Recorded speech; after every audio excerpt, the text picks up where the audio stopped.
সেই সরকার আমার Facebook page বাংলাদেশে ব্লক করে রেখেছেন। তারপরে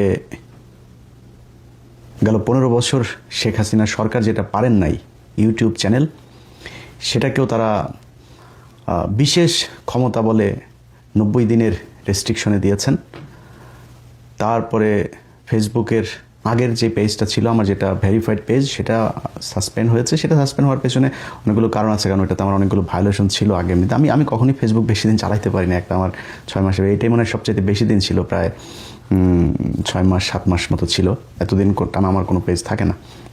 যাই হোক, তো শেখ হাসিনার সরকার এত চিঠি টিঠি লিখেও আমাদের দেশকে মেটা থেকে কখনো ব্লক করাইতে পারে নাই। অথচ ডক্টর মোহাম্মদ ইউনূস, তিনি তার যে ক্ষমতা আছে এটা আমি নিজে টের পাচ্ছি।